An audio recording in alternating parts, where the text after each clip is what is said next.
Hi sweeties, how are you doing? Welcome to my sim. If this is your first time of coming across this channel, sweetheart, kindly smash that subscribe button, turn on the notifications so you are notified each time I upload, and please give this video a thumb up. I appreciate you all so much, and I am saying a very big shout out to every one of you for all the love and support you all give me here. I am truly grateful. Thank you all so much. So I am going to start that by saying that this video will be in the comment section, right? Click on it and you are going to see the full video, right?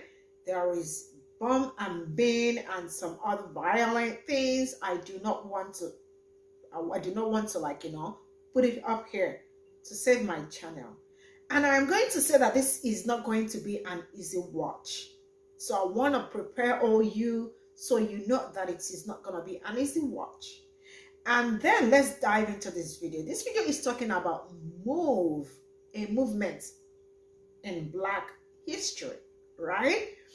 And this talks about how Philadelphia was born and burned. It's a Black community.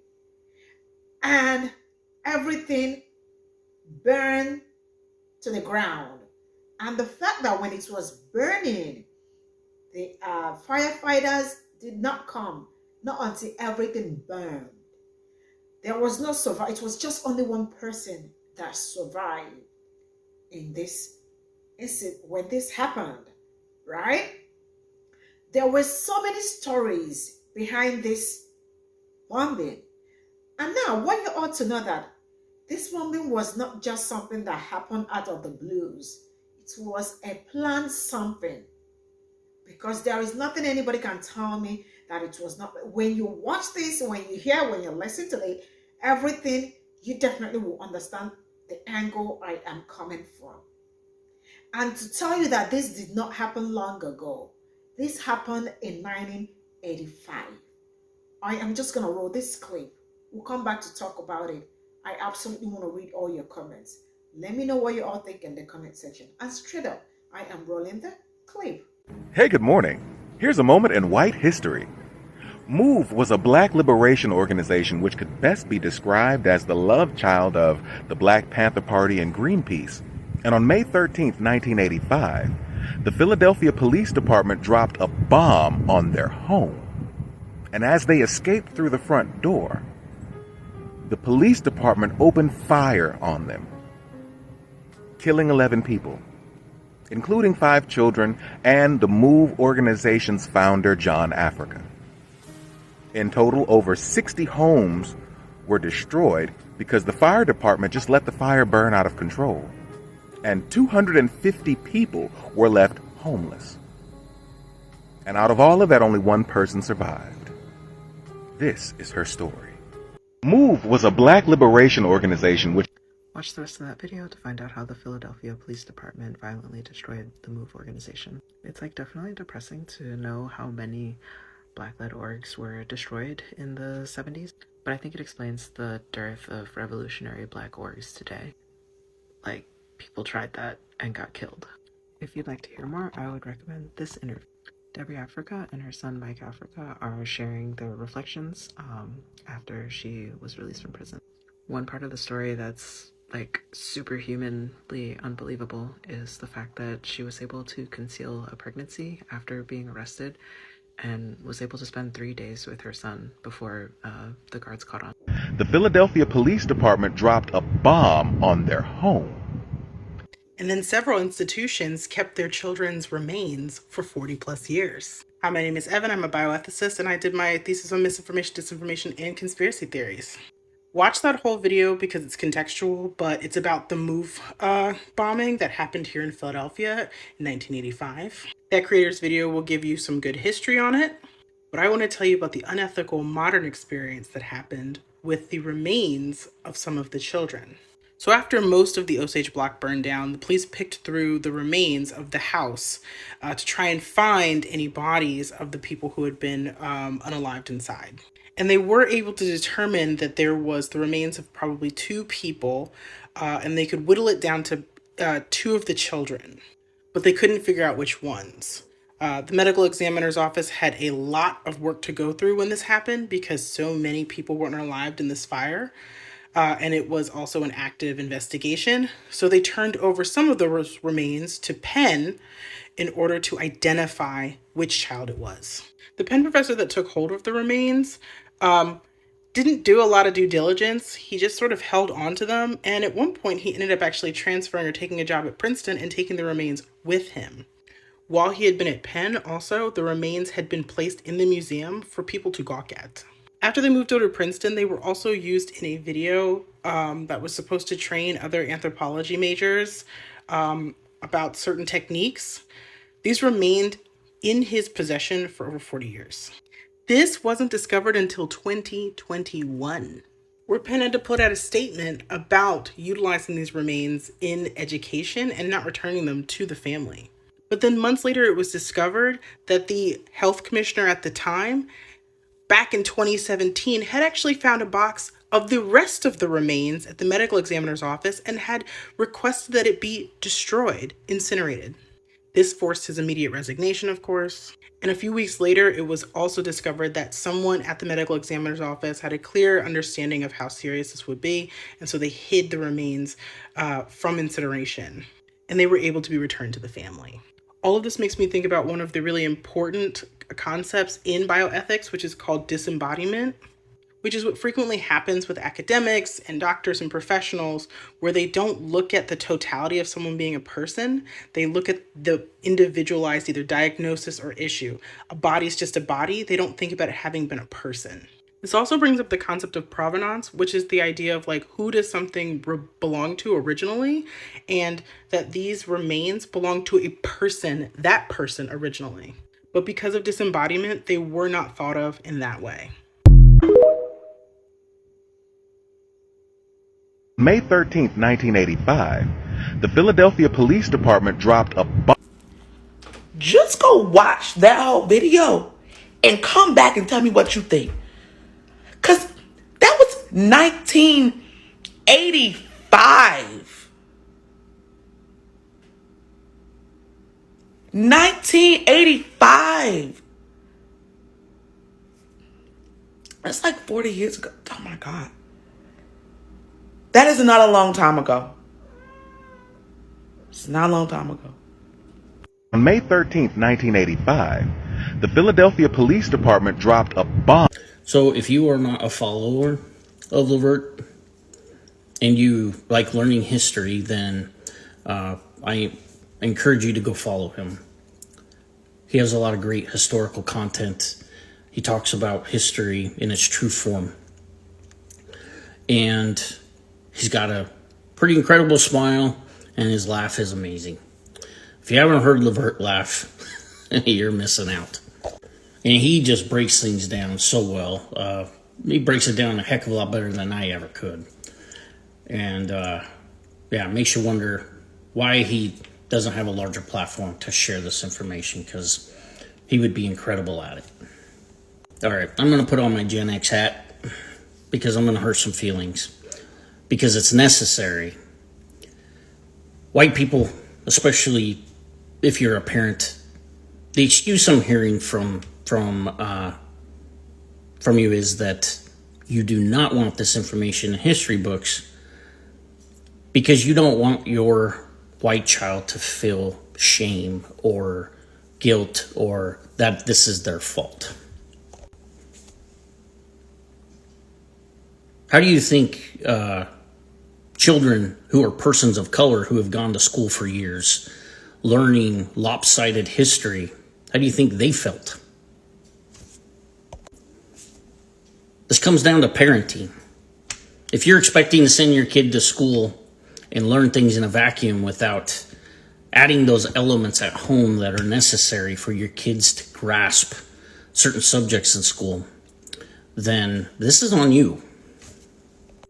This is true history, undisputed history. And feelings are irrelevant. If your child comes home from school saying, hey, I learned this, then as a parent, that's your responsibility to go, okay, let's talk about that. This isn't your fault. You didn't do this. But this information is in the history books for a reason. It's there so that we can do our very best to avoid making those decisions again as human beings. And please notice I said they were decisions because they were not mistakes. They were planned out, thought out decisions. And I've explained in other posts that as a teacher of certain subjects, I'm also a student.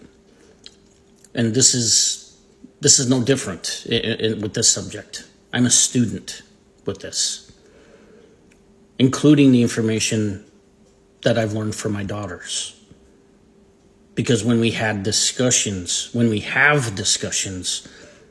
of this content, it's not just dad talking, it's also dad listening. That only one person survived. This is her story. Afterwards, they paraded a group of women and children around on the talk show circuit, and they were sitting here saying that, hey, these are survivors of the move thing, because we ain't know it was only one survivor. We thought it was a group of people that survived, some women and children, and they took them on all the talk shows. And back in the 80s, that was Oprah, Sally Jesse Raphael, Jenny Jones, all of them. And they had them going on those talk shows talking about how the leaders of MOVE was molesting the children, raping the women, starving them, beating them, all of that shit. They wouldn't even be part of that. We didn't even know it was only one survivor. She was in damn jail, in the hospital and in jail. It's a black mayor that let that shit happen. A fucking black mayor. Could best be described as the love child of the Black Panther Party and Greenpeace. Watch this original video. Baseman Levert is always on point with his information. But the reason I wanted to stitch this particular video is because I didn't know very much about the MOVE bombing. It's not something I've heard a lot about. It's not something I've heard much about in history. Definitely something I was never taught in school. But as I was watching Baseman Levert's video, he mentioned that bombing occurred on Osage Avenue in Philadelphia. I'm from Philadelphia. I left there when I was a little child, so I don't really remember very much about it. But something about the name Osage Avenue stuck into my head. And I was thinking, I know somebody who lived on Osage Avenue. I couldn't place it. It just ate at me. So I called my sister and I asked her, who used to live on Osage Avenue? Who do we know? And I told her about the bombing and everything, and she remembered that when that happened and everything, but she said, you used to live on Osage Avenue. Our parents, our family, we lived on Osage Avenue. I don't remember our address when we were little, but we lived on the street where the MOVE bombing happened. Now, I don't know how close our home would have been to where the bombing was, because I don't remember the address, like I said, but it's just freaking me out. And you know what else is further freaking me out is that, when you start thinking about the Tulsa riots and Seneca Village, which they razed and evicted all of the, killed and evicted all of the black people there and paved over it to make Central Park in New York. But those things all happened hundreds of years ago. I mean, the Tulsa riots were right after the Great Depression. It's freaking me out, though, to think that the MOVE bombing happened in 1985. 1985. In my lifetime. I was an adult. Had it not been for my dad being in the Army and transferring to Fort Bliss, I probably would have lived in Philadelphia when the MOVE bombing happened. This is blowing my mind. I don't know why we don't talk about this stuff. Anyway, go back and watch Baseman Levert's original video.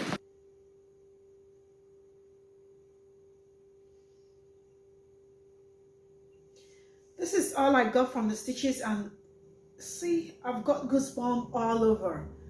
Why? Because people are just gonna gaslight you. When they want to gaslight you, they're gonna say, Why do you talk about history? It's been a long time it happened. Let it go. Man, this somebody that was born in 1985 approximately should be 37, 38 years, right? So this was not done 100 years ago. Do you get that? And for the fact that it was just one person that survived that bomb blast. Now, I have been saying this, and sometimes people really don't get why I say it. It has not been in Black people's history to cause violence to white people, but it has been in their history to do all this to Black people. And they sometimes they tell you they are threatened, they are scared. Why are you scared? If there is anybody that should be scared of you, people should be Black people, because you all have done so many horrible things to them. What are they even asking? They are not just asking for much. They are only asking for you all to dismantle the system of oppression you all mounted. Is that too much to ask for? No, that is not too much to ask for. Just watching, see, I ain't gonna lie to any one of you. I do not know this. I don't know anything about this. If I did not watch this man's video, I probably would not have heard about it. It is in the history. Now you know why they don't want to teach Seri0üs. Now you know why they want to ban everything Black. Because they say Black history is violent. Now I see who is violent.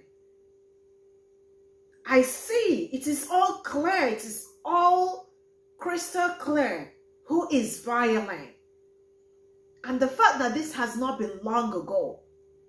And do somebody want to tell me that this was a coincidence, or it was something that happened, it was just unplanned? No, it was not unplanned. It was masterminded and well executed, well planned. And the fact that they absolutely let everything burn to the ground tells a lot. And then eventually somebody will come out to gaslight themselves, not me, and not even you, that they want to gaslight. This is where I am going to draw the curtain. Thank you so much for all the support. See you all in my next video. Bye for now.